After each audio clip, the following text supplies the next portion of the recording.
Right, yeah, so here we go, another Chesneys 5 Series. Usually sort of problem with these, door handle, bit on the squeaky side, and it feels really ratchety and, I don't know how you'd explain it, rough to operate really. And the reason for that is primarily because you get a bit of moisture, capillary action happening, so the moisture gets drawn in between the threads, the male and female threads within the mechanism. And obviously then that draws in the soot and any sort of ash that binds with it all, along with a bit of corrosion, so it can cause all sorts of problems. These will, and I've had a whole bunch of them, completely seize up, and that takes quite a lot of effort then, with a bit of heat, a bit of penetrating fluid, and patience and time to clear them out, get them removed to be able to clean it up properly and grease up. So once I've done the sweep, because I've only just tipped up here, I'll continue the video on what I do and how I clean them up and what I use. See you shortly. Alright, ladies, gents, boys and girls and everyone else in between, another Chesneys and another totally just about seized handle. So I'm going to be applying heat, obviously, and like your plus gas penetrating release fluid on how to do this. So what I'll do is a couple of little dicky videos as I go to explain what I do and why I do, and hopefully it'll help someone else. As you can see, someone's obviously been trying to use something unsuccessfully. So there we go. I'll do bits and pieces as I go. As I said before, I'm no sort of video-y type person, so you have to bear with me. Right, on. So I've carried out the sweep, and whilst I was carrying out the sweep, I just put a little bit of plus gas just on the threads up here. Hang on. Just the threads in there, and then in the grub screw area, squirt a bit in there, and just hope for a bit of capillary action to carry on and make its way through. Now, to be fair, it's a little bit easier going, so at least it's starting. But what we're going to do now is start applying heat, and the reason for applying heat is to create expansion. And you want expansion because hopefully that creates a micron type gap between the female thread in this part and then the male thread on the spigot. So when people say apply heat, waz a load of heat, the trouble is with that, you end up heating everything up together and it all expands together, so you don't get any advantage. So what I'm going to do is turn that flame down in a minute to a small flame and just kind of trail it gently and quite lazily all around these areas, so it heats this part up, and then on the inside as well around that part there, and predominantly around here, because all you need is just a bit of a gap to form between the threads for capillary, for if that comes into a shot, the plus gas to do its thing. Anyway, so I'm going to crack on with that. In fact, if I just wind this down,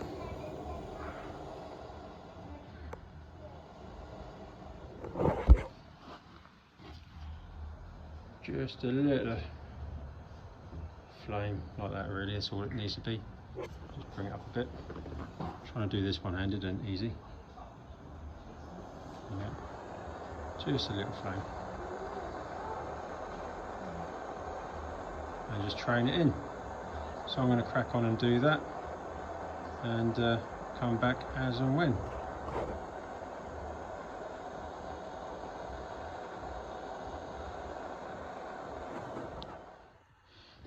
Okey-doke, so sweep all done and dusted. What I'm going to do now is strip the handle down, and what I'll do as well, I've noticed that the clips, or I don't know what you want to call them, retaining bars that hold the glass in, are loose. I always tap just to see what they feel like, and you can hear that sort of jiggling noise short basically where it's loose. So what that's going to be doing is allowing in unmetered air around the gaskets because it's not tight, and that's going to affect the combustion qualities of the stove. So I'll do that afterwards. That's just obviously just retightening things and or shifting the gaskets back into place because they've shifted as well, retightening those, and should be all tickety-boo. So what I'm going to do now is take this handle off, a couple of Allen keys. I think it's about 2.5mm and a 4mm Allen key. With these, there's a grub screw just inside there, and then you've got the grub screw on the handle. Some of the series have got 2 grub screws, others have only got the 1. Obviously in this case just the 1. So I'll take this grub screw out.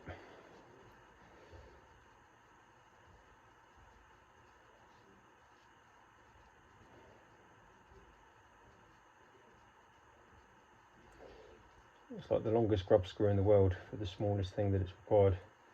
And you'll see that. She's a tiddler. So I always put that up on top out of the way. I always leave it on the Allen key so it can't roll off anywhere. Keep it up out of the way. And then the door handle.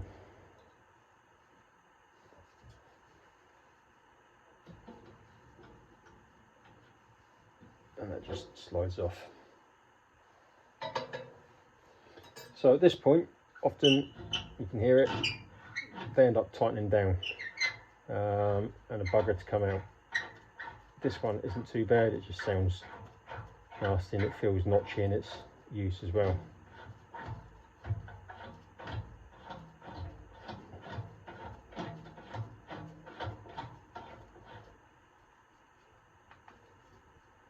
There we go, that's better.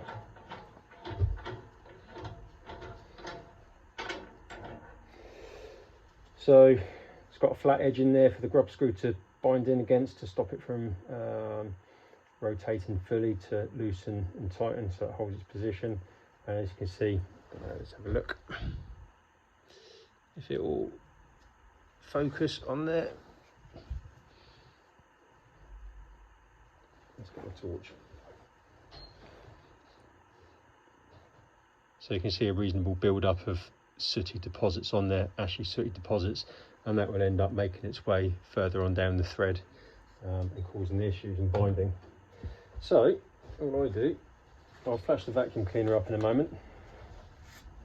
What I do is use a smally wire brush and then just obviously over the vacuum so it catches all the dust, just brush her off like that.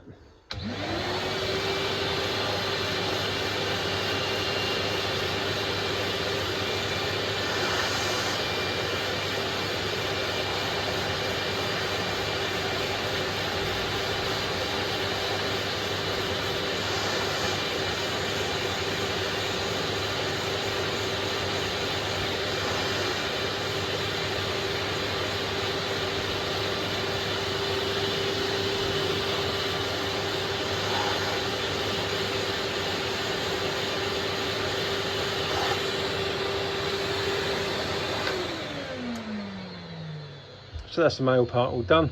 That's all nicely cleaned up, as you can possibly see. I don't know if it's going to come into focus or not. I'm no YouTuber, as you can see, or video-y, content creative person. I'm just a spanner monkey. So hopefully that all sorts itself out, and you can see that it's a lot cleaner. What I'll do next is I've got one of these little jobbies for cleaning my rods, the male and female parts of the chimney sweeping rods, but I use this piece and I put that into the female threaded part of the door, and that just cleans up the female thread nicely. I'll do that now.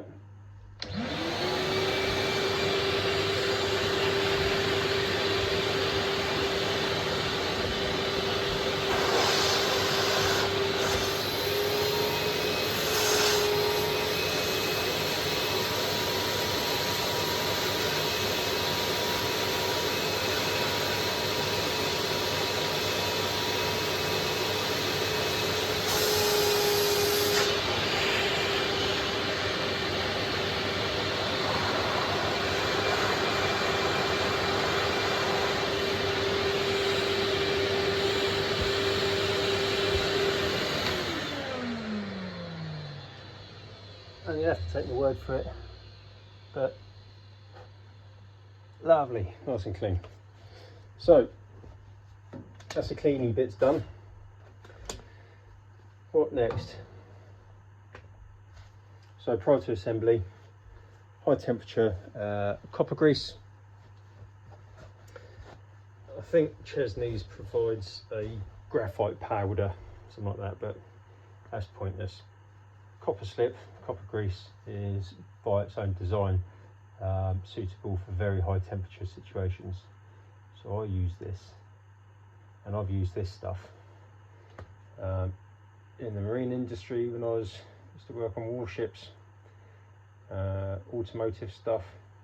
I've used this on exhaust manifold studs and all sorts of bits and pieces. It's brilliant. So I just put a little blob, wipe it around all the threaded sections. I put a little bit just in that recess.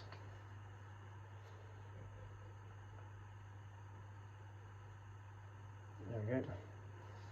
And then just a wipe on the part that's going to be rubbed against the inside of the firebox. And then just wind it back in.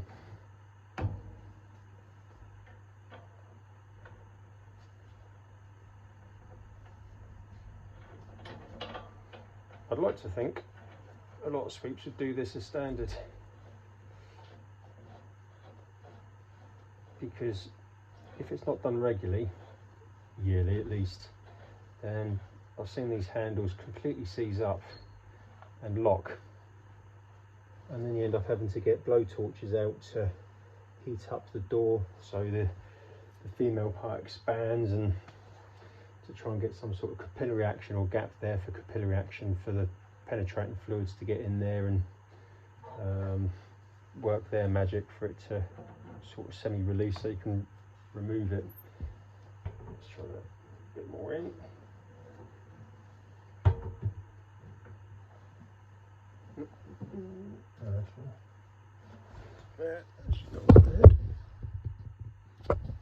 Right. So just wound the handle out slightly just to get the correct sort of feel on the door in its closing position. So I'll just move that. So you can hear huge difference and the smoothness of this operation. Beautiful. So what I've got to do is just tighten that grub screw up and then put that grub screw back in there, and then I'll turn my attention shortly to the hinges. So first off, big smally grub screw. Again, a little bit of love with copper slip, because why not?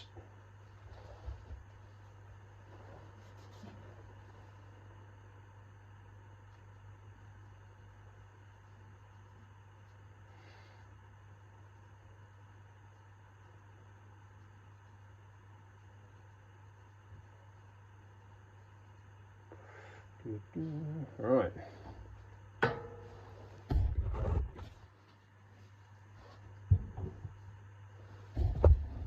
So the handle's not quite vertically down, so I just adjust the grub screw, just wind it off a bit, there we go. So that's against the stopper.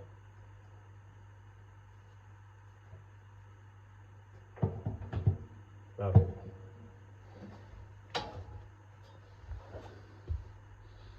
And now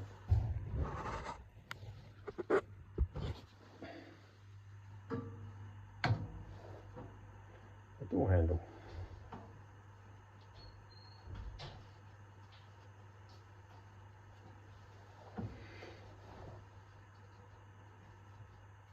So now the door handle actually falls down under its own weight against the stop there, whereas before it wouldn't because it was so crusty.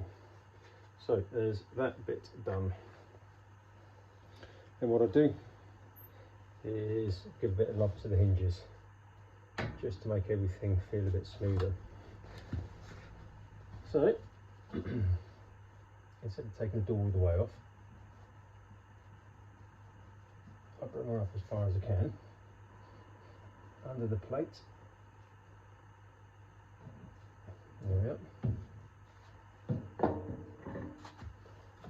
Prop it up with a bit of wood. There we go. That'll do.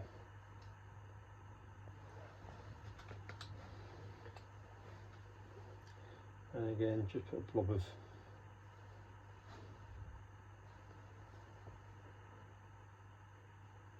copper slip on the hinge posts and just on the mating face where it's going to be set. Don't need much.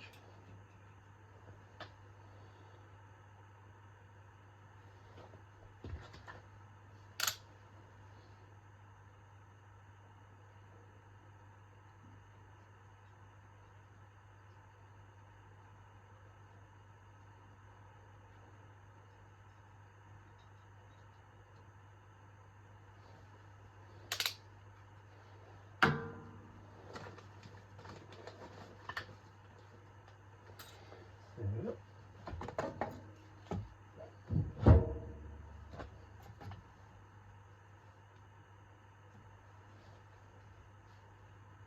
Beautiful.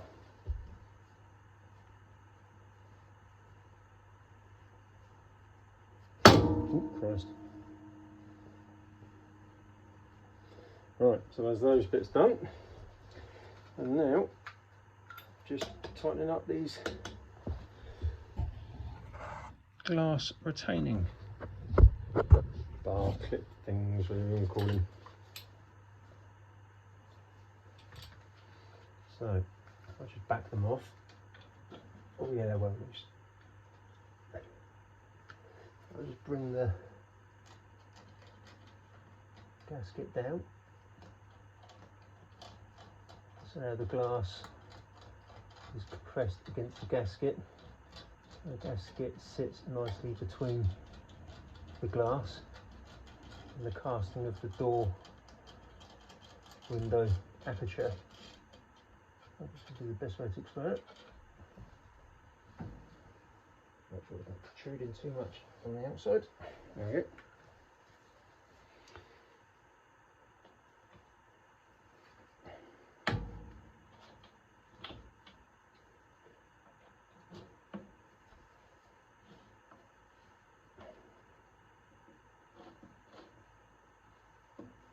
So you don't want to go graunching them down maximum torque one at a time, if you like. It's taking them down in stages because you don't want to end up having everything twist. And you can actually hear the, well, I can, you probably won't on the video, you can hear the gasket compressing. So that's nice. It's very nice.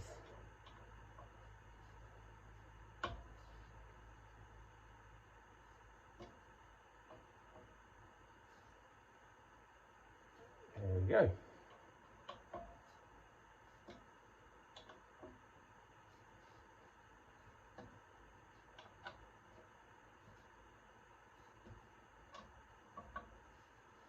Beautiful. So that's it. One beautifully smooth handle, nice action on the door hinges, and the glass retaining bars pushing the glass against the seals much better, so that'll give a more efficient burn. That's it, job's good. Hope that was useful.